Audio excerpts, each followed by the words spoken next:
सदन के माननीय सदस्यों की सिंसियरिटी निश्चित तौर से सराहनीय है। श्री मनोज तिवारी जी रात को 1 बजे इनके फेसबुक पे ये अयोध्या में थे और इस समय स्वास्थ्य मंत्रालय के चर्चा में भाग लेंगे श्री मनोज तिवारी जी, तो निश्चित तौर से सराहनीय है। बहुत बहुत धन्यवाद सभापति महोदय, आपने मुझे स्वास्थ्य और परिवार कल्याण के इस विषय पर बोलने का मौका दिया। वैसे तो ये इतना महत्वपूर्ण विषय है कि इस पे जितना भी बोला जाए वो कम होगा, और सभी सदस्यों को मैं सुन भी रहा हूँ। आदरणीय सभापति महोदय, इस देश के लोगों को बहुत खुशी है कि नरेंद्र मोदी सरकार लगातार स्वास्थ्य के बजट में वृद्धि कर रही है।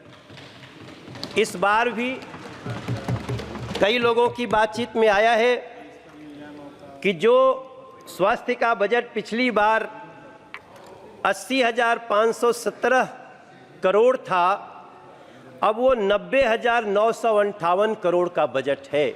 सभापति महोदय, ये बताता है कि सरकार स्वास्थ्य को लेकर के कितनी गंभीर है। और उसमें भी एक समय था जब इसी सरकार में हमने देखा था कि स्टंट जो लाखों रुपए का होता था, और उस स्टंट को नरेंद्र मोदी जैसे प्रधानमंत्री ने, जो गरीब घर से आते हैं, गरीबों के दिल की बात समझते हैं, और इस देश में स्टंट उसकी कीमत मात्र 26,000 कर दी गई थी, जिसके कारण आज गरीब से गरीब घरों में भी लोग इस हृदय के समस्याओं को दूर करने के लिए अब सक्षम हो रहे हैं। यही देश है सभापति महोदय।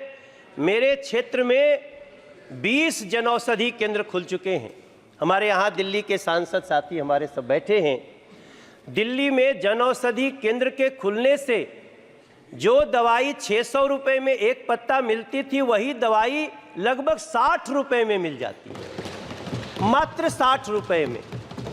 और इस बजट में वैसे तो बहुत सारी बातें हैं, लेकिन एक ऐसा प्रावधान किया गया है जिसने खुशी के आंसू लाए हैं उन लोगों के मन में, उनके आंखों में, जो लोग कैंसर से पीड़ित होते थे या उनके परिवार के लोग कैंसर से पीड़ित होते थे। मुझे लगता है चाहे ये ट्रेजरी बेंच हो, चाहे वो सामने का बेंच हो, सभी लोग इसको अप्रिशिएट कर रहे हैं कि अब कैंसर की 3 महत्वपूर्ण दवाइयाँ, जिनमें लोगों को इतना बड़ा खर्चा होता था कि कई बार तो गरीब परिवार के लोग हिम्मत तोड़ देते थे, आज तीनों दवाइयों को इस बजट में कस्टम के शुल्क से मुक्त किया गया है और उसका बहुत ही आसान इलाज हो गया है।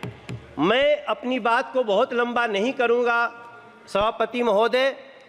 मैं एम्स का गवर्निंग बॉडी का मेंबर हूं और मैं पिछले 4 साल से उसके साथ काम कर रहा हूं।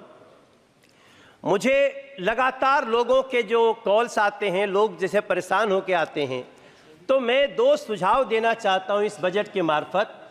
जो आदरणीय अर्जुन राम मेघवाल जी बैठे हैं और हमारे मंत्री जी बैठे हैं, हमारे एम्स में जितने लोग आते हैं, इलाज तो उनका तुरंत शुरू हो जाता है, लेकिन उनको बेड की बहुत भारी समस्या होती है।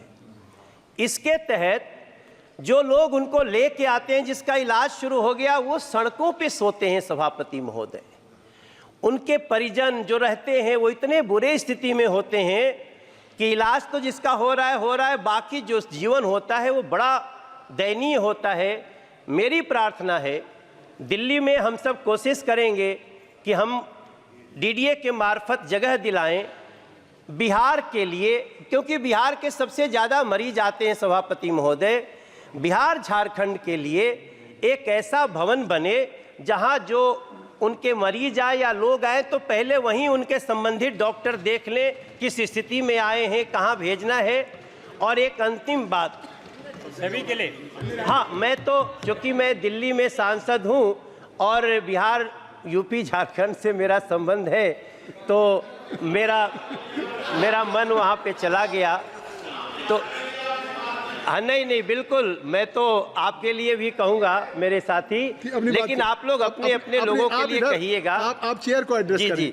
जी सभापति महोदय, इधर मत देखिए। तो हम जमीन दिलवाने में भी मदद करेंगे सिर्फ, और मुझे जो मैं अंदर कमेटी में बैठता हूं, एम्स इसको करने में बहुत उत्सुक होगा, ये हमारा विश्वास है। और अंत में एक विषय, हमारे यहाँ एक university college of medical sciences है, उसको अचानक से दिल्ली सरकार ने अपने अंडर में लेने का प्रोसेस शुरू किया है। मैं प्रार्थना करता हूं, ये दिल्ली की जो सरकार है, आम आदमी पार्टी की गवर्नमेंट, उसके पास न स्कूल संभल रहे हैं, न अस्पताल संभल रहे हैं। मैं प्रार्थना करता हूं चेयर के थ्रू मंत्री जी से कि हमारे university college of medical sciences को, UCMS को दिल्ली सरकार में न जाने दिया जाए, कृपया जहां है वहीं रहने दिया जाए, ताकि बच्चों की ज़िंदगी बन सके। मैं इस चर्चा में भाग लिया, बहुत बहुत धन्यवाद।